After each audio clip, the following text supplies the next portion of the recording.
Hello everyone, welcome to Basically Netta. I'm Netta, and this is my review of Canada Reads 2024 books.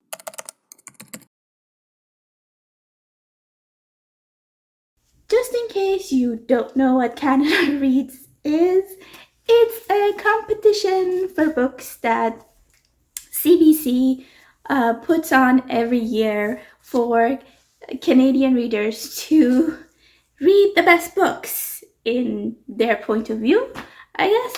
So this year, finalist was in March, and usually it is in March. It was in the beginning of March this year, and I've just been waiting for all of the books to come in. I did read one of them in March, but the other four just came in this past week and a half, so I've been reading all of that, and here's my review for them. I'm going to start talking about the ones that I least like to the ones that I most like. These are not the way that it's saying that they're bad books. None of these are any like bad books. These are very good books. It's just my opinion and how I'm ranking them towards how I like them as a reader and a Canadian reader. So here we go. So the least favorite of all of the 5 books that I read was Shut Up You're Pretty by Mutonji. This is a collection of short stories. This is a debut novel. It is about the main characters coming of age. It is us seeing her from being an 11-year-old who just moved to Canada as an immigrant, and how she like grows up in a way and the traumas and events that she goes through. I will say there are a lot of trauma and there's a lot of trigger warnings that I would say this book comes with, so you can go and check it out on Goodreads and see if it would be good for you to read it or not, because there's a lot of issues that comes up. And yeah, it's just, I would say, like, if I also wrote what the issues are. If you wanted to know, we can go check out my review for it in Goodreads. But this book, it was just event after event and trauma after trauma. Like, we don't get any proper closure within this book.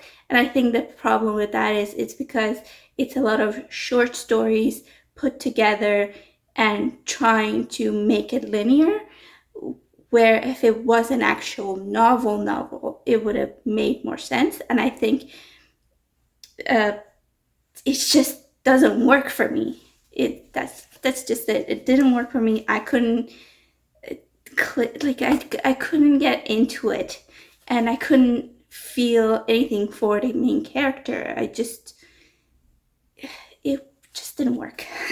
So for that reason, it's my 5th book out of all of the 5 books.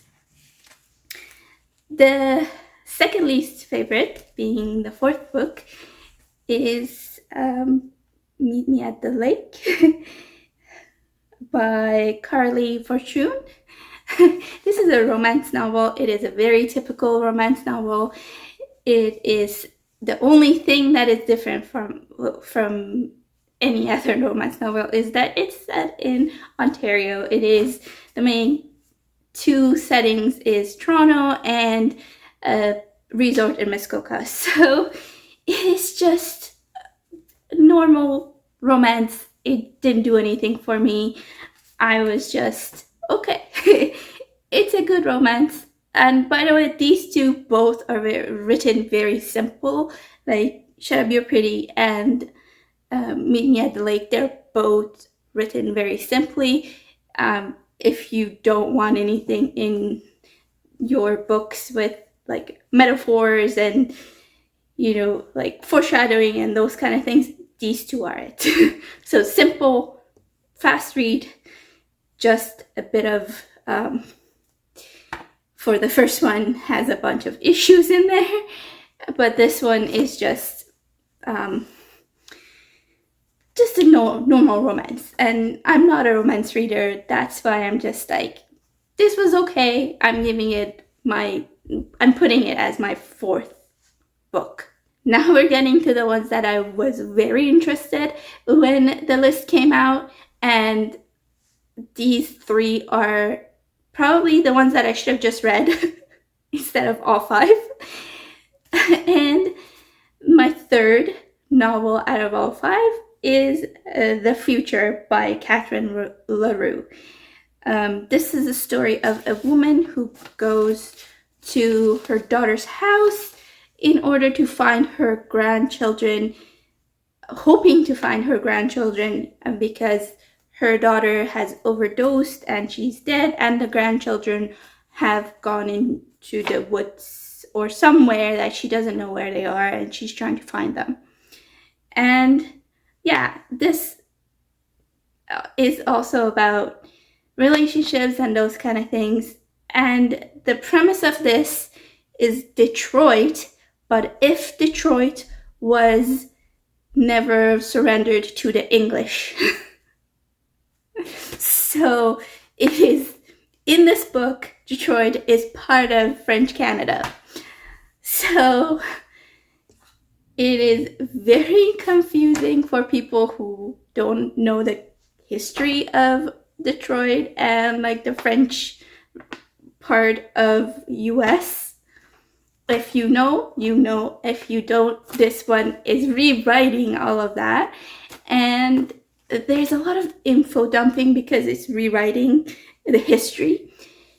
That's what got me. I'm just like, okay, I already know the history. I don't need to. If people wanted to know the history, and like it's already saying Detroit is now still French. So we kind of got it. We don't need to get into all of that details about the different kind of things. I didn't come to this book for the historical point of view.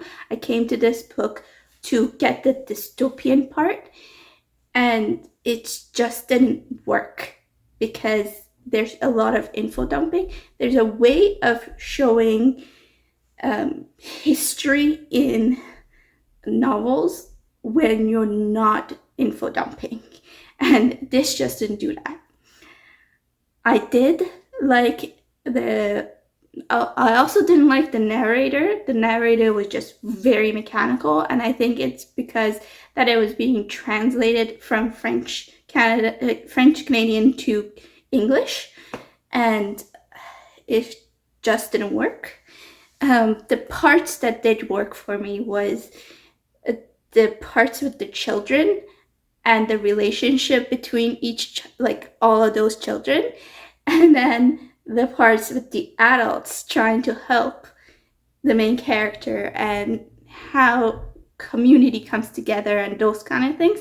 That was very interesting, and I wanted more of that. And I think the children's part was the folklore part, but we didn't get that explanation of it, because we're reading it in English. We don't know all of the French stuff, right? So I think it got lost a little bit in the translation part, but it was very interesting and I wanted more of that. So this was it had a lot of potential for me. There was parts that didn't click. So this is my third book out of all five, and it's kind of nice for it to be in the middle. Although it did win the competition, this was the first book. I will tell you guys how each one ranked in the actual competition at the end. I'm just telling you how I feel about them. So my runner-up, the one that I think should have gone into being the runner-up, is Bad Cree by Jessica Johns. This is a horror indigenous story based on the Cree folklore. It is the story set between Vancouver, BC and Edmonton, Alberta.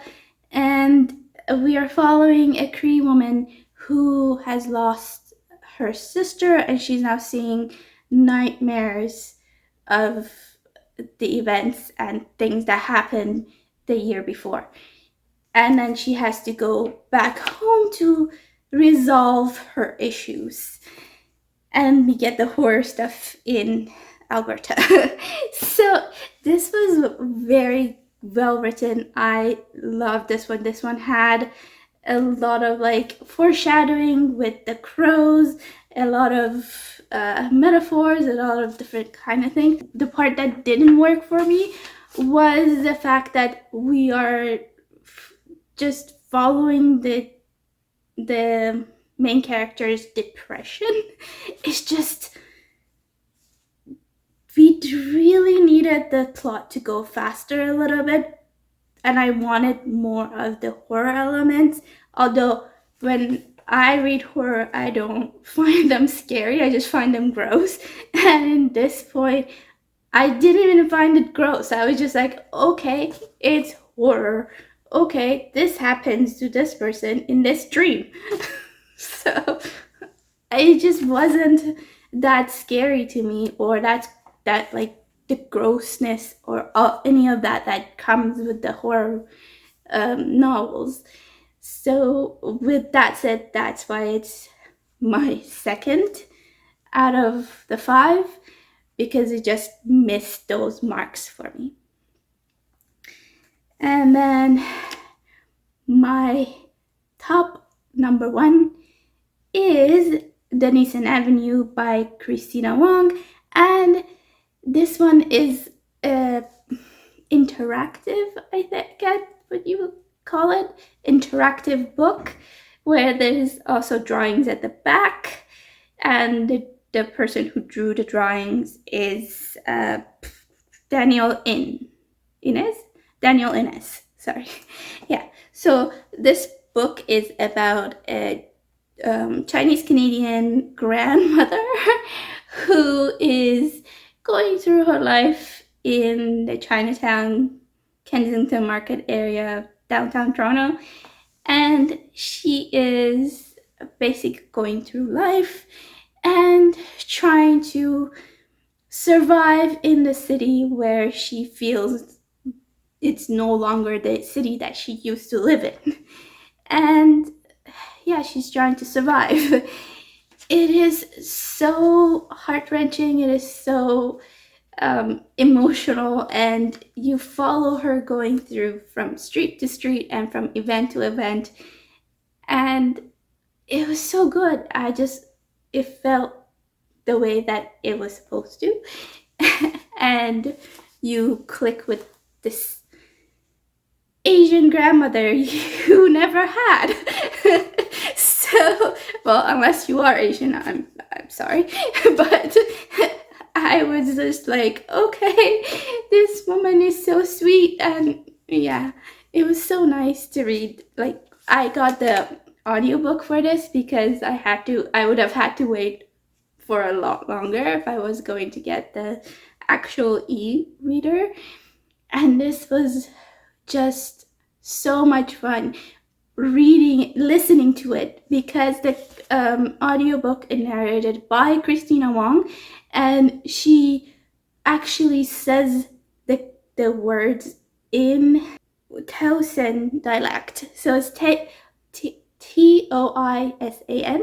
Towson dialect, which is actually a dying dialect of Chinese. It's not even, I know people who speak Cantonese or Mandarin, and this one is also from the south, which most people in the south of China would speak Cantonese, but this is Towson dialect, so it's actually even a dying dialect. So it's very interesting to listen to the author say these words in the dialect and then switch over to English. It was so interesting because you're getting the point of view of this main character, how she thinks, and then we get the English part. So it was so fun to just listen to this book, and also the drawings are described at the end, and all of the way that this book is written is described. Like if the the chapter starts with a different way of writing, then it will tell you this chapter starts with this letter of this word bigger than the rest of them, or it starts saying, oh, it's in the Towson dialect, and then she says the Towson dialect in Towson. So it's very interesting to listen to it. And I would say if you want to read this book but you've never been to this area, because it does talk about all of the landmarks that are in Toronto downtown area, and specifically in the Chinatown and Kensington Market area, which is where this story is. I would say also get the book, like the physical book, in order for you to see the drawings, because then you see what it looks like more vividly. The audiobook describes it, but it's a different feeling when you're actually looking at a drawing. That's what I would say about this one. It was really fun. It was the one that I wanted to read the most out of all of them when I picked it up. Like the one that I wanted to read the most was, when I didn't know which one, was actually Bad Cree. And then when I picked up Denison Avenue, then I was just like, oh, I need to pick it up. And I was listening to it going to work and then coming home and listening to it again. And it was just so much interesting to me. Like, it was very interesting. And yeah, so that's my ratings of them. So I said my top is Denison Avenue, my second would be Bad Cree, my third would be The Future, my fourth would be Meet Me at the Lake, and then my fifth would be Shut Up, You're Pretty. But that's not how the competition ended. So it ended being with The Future being the first to win, and then Shut Up, You're Pretty being the second, being the runner-up, and then Shut Up, You're Pretty, and then Bad Cree was the third, and Denison Avenue went out on the second week. I was so upset because I was like, what? This makes no sense. And then Meet Me at the Lake went out first. But here's the thing with this competition. It is very biased. It is based on what the celebrities who represent these books think about these books. It's not necessarily about what the readers want. They're not all of them are readers. They're celebrities. So they go there to at some point promote what's going to happen with their career next. So just think about it in that way. And I think for my next year, I'm just going to pick the 3 or whichever many that I'm more interested in, and then talk about them in that way. Just because it was a lot of all 5 of them are about grieving. All 5 books have someone die and they're grieving. So it was very depressing in a way to read 4 books right after each other in a week and a half. And I got The Future at the end of March because of the Skip the Line thing by Livy. So it just wasn't a good way of reading a lot of heavy books in my point of view. That's why next year I'm just gonna pick a few of them and then read those, whichever one that I think are the most interesting to me. Because honestly, I really didn't need to read Shut Up You're Pretty and Meet Me at the Lake. I already knew that they were just going to be mediocre for me. They're okay for whoever wants to read them. Go ahead and read them, but it just wasn't for me. Yeah, that's it for this video. Let me know down below if you have read any of them. Would you want to read any of them? And what you think about them? If you like this video, please give it a thumbs up. If you want to see more of my content, please press the subscribe button. Thank you for watching, and I'll see you in the next one. Bye.